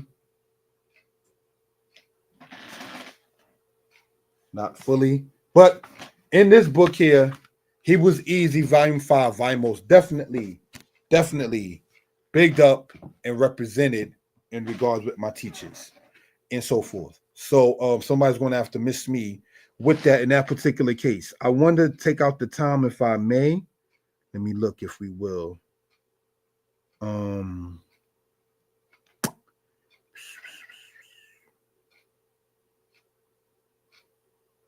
No, it's not in there. But thank you, Bergen Pearls. Thank you, Mariska Parker. Thank you, Moshe Ben Yisrael. Thank you, it's all good. And again, I am open, brothers and sisters, to constructive criticism. Let me know how I can improve the platform, how I can improve the channel. It definitely is something to look forward to doing and say in that particular case and so on. So let me, if I may, in due respect, right? Let's see.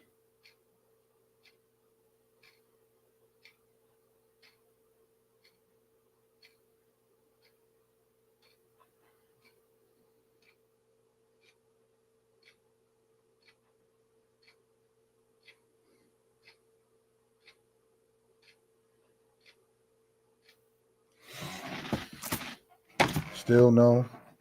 Okay.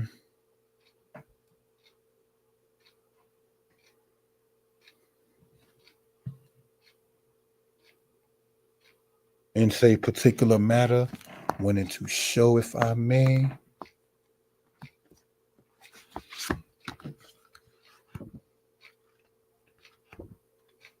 So the matter there. This is may they both rest in peace. This is Moreh Mishael, excellent Hebrew teacher, and this is Chief Naphtali. May they both rest in peace. This is from the Commandment Keepers on this side. Elders that was from way back when, with the era of Rabbi Matthew and so on. So just wanted to, brothers and sisters, show that in that particular case and give an honor and say manner of that. Alrighty. So somebody typed in, this is the first time visiting your channel. Thank you for visiting the platform and the channel. It definitely is appreciated. And again, I'm open to constructive criticism. Looking at it, this sister wrote, this is my first time visiting your channel. Interesting. APTTMHY, for those who may or may not know, means all praise to the Most High Yah. All right, that's what that means in that particular matter there, and so forth. So we do not intend. It's now going past 8:30. We've been online over 2 hours. I tried to go less than 2 hours, but bringing this out, say for reference purposes. Hopefully it was enjoyed. Hopefully it was understood. And if you got any questions, please just give me a call or text or so like that. In that particular matter. I appreciate it.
God himself had formed the earth and made it.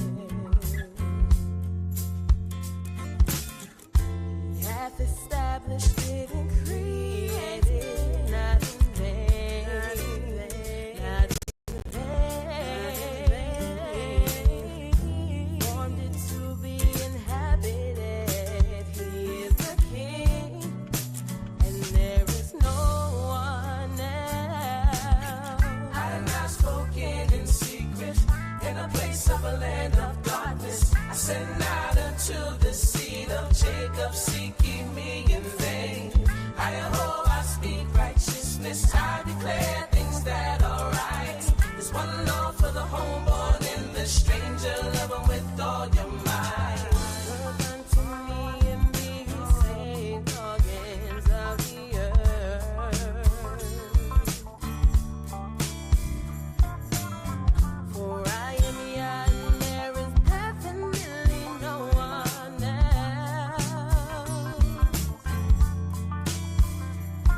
I have sworn by myself a word of righteousness that's gone from my mouth, a word that shall not return, that unto me every knee shall bow and every tongue shall swear. I have not spoken in secret, in a place of a land of darkness. I said not unto the seed of Jacob, seeking me in vain. I speak righteousness, I declare things that are right. There's one Lord for the homeborn and the stranger, love him with all your might. Yahweh shall all the seed of Israel be justified, and shall glory, glory in Yahweh shall all the seed of Israel be justified, and shall glory, glory in Yahweh shall all the seed of Israel be justified, and shall glory, glory in Yahweh shall all the seed of Israel be justified, and shall glory, glory. I have not spoken in secret, in a place of a land of darkness. I said not unto the seed of Jacob, seeking me in vain. I speak righteousness, I declare things that are right. There's one Lord for the homeborn and the stranger, love him with all your might. I have not spoken in secret, in a place of a land of darkness. I said not unto the seed of Jacob, seeking me in vain. I speak righteousness, I declare things that are right. There's one Lord for the homeborn and the stranger, love him with all your might. Yeah. This is how we do it right here, y'all. Yeah. What? For the 2K1. First and foremost, giving honors and praises to the God of our lives. This is how we out. This is how we do it. Shari is our car. On the 2K1, y'all. Yeah. Volume 3. Rocking it for Shema Yisrael. The whole Yisrael all over the world. This is how we do it. Bring it on, our car. What? In my life, I felt the love of God was deep in me. It was deep in me, yeah. He was near, so very close to me. I did not see. But why should I turn away from him when he's my love? Oh, he took me from the ghetto and spoke to me from up above. Oh, yeah, I sold my soul for love. My love is only God. My love for God. My love for God. He is mine. Yahweh, you are mine. My love will only shine for you. Every time I turned away from him, he just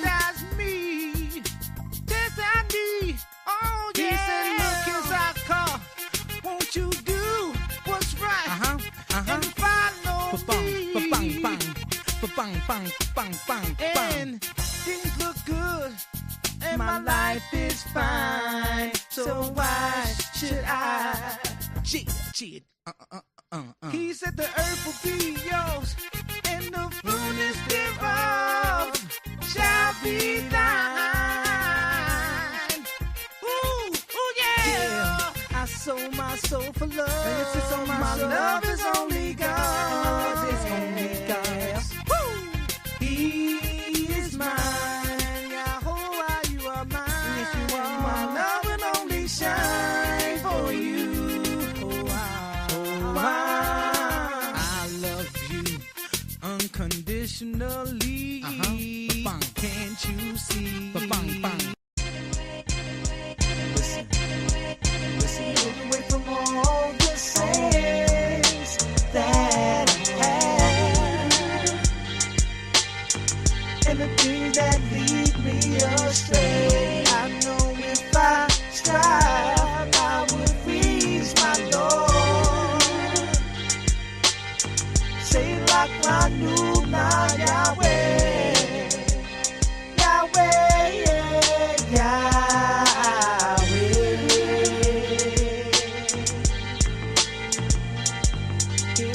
My troubles make me wanna just run away. The pressure is on, what shall I do? I feel like I have nobody, no one to lean on. So I choose you, Heavenly Father. But please don't make me cry. The morning shit is heavy on me, ripping my soul, tearing my soul alive. Get away from all the sins that I have and the things that lead me astray. I know if I strive, I would reach my Lord. Say like I knew now, Yahweh.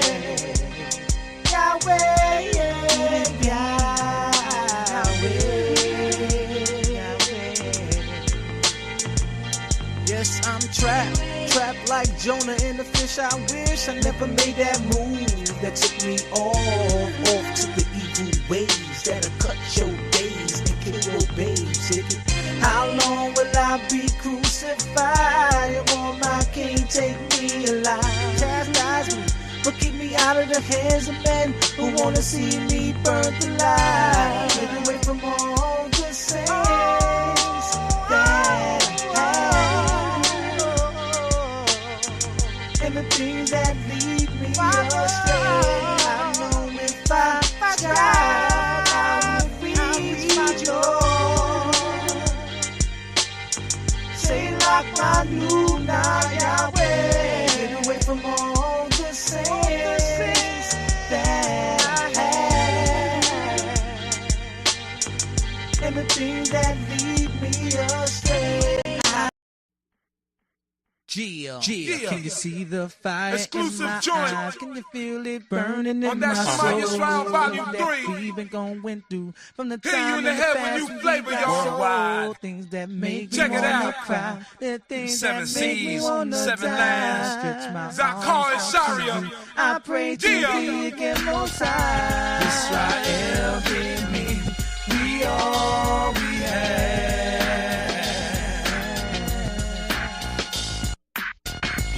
Israel, give me. We all we have. We all we have. We all we have. Yeah. Save my people, Israel. Please save thy people, Israel. Most high, we need you so. We need you so. Ha'eliel. Ha'barak. Amen. Ha'bieli. Please save me. Please save me. Israel, give me. We all we have. We all we have, yeah. Israel, give me. We all we have. We all we have. Oh, save my people, Israel. Please save Israel. Most high, we need you so. We need you so. Ha'eliel. Avarak. Amin. Abiel.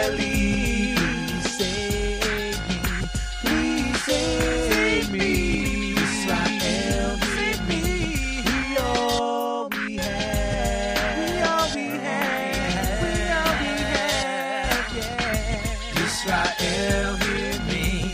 We all we have. We have. We need each other. Israel, Need each other. we all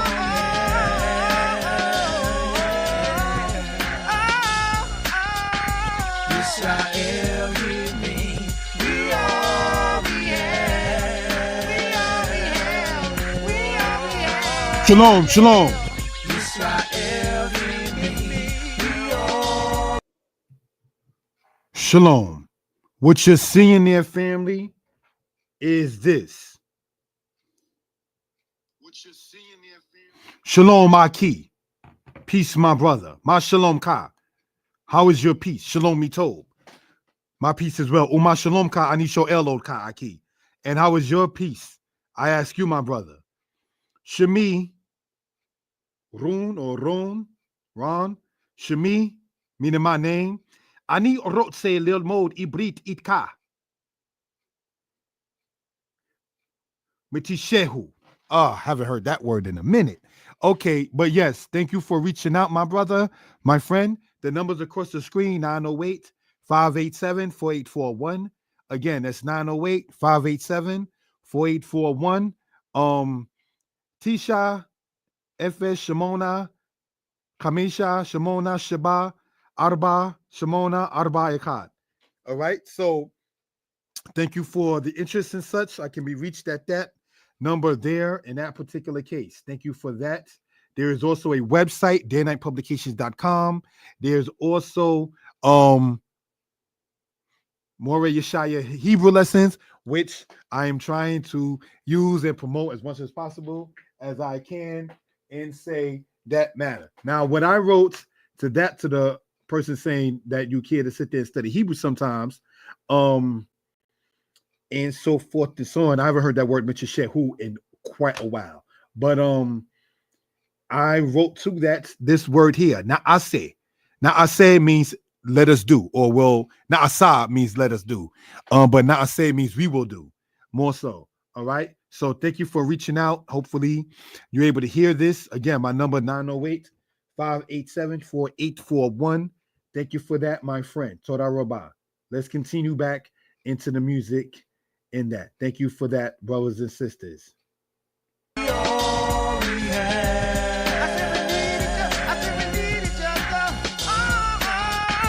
Israel, hear me. We all we have.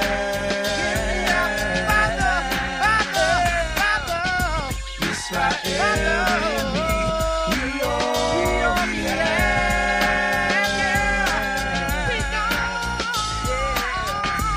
Israel, hear me. We all we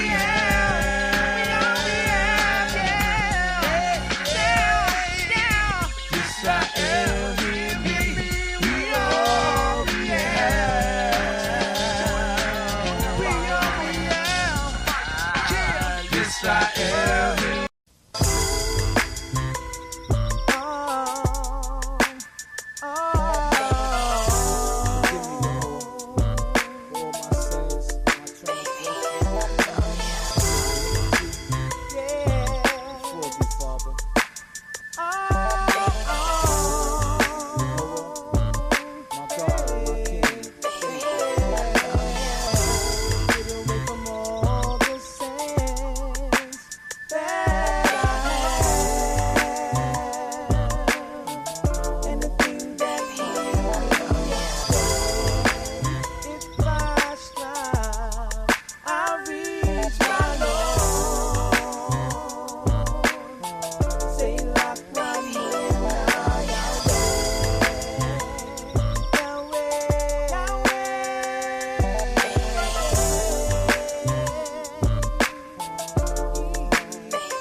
Run away, help me please, Lord, 'cause I feel so alone. I feel like I have nobody. I feel like I need to let you know you're the only one who can give me that chance just to get away. My king, would you help me, save me today, I pray. Get away from all the sand.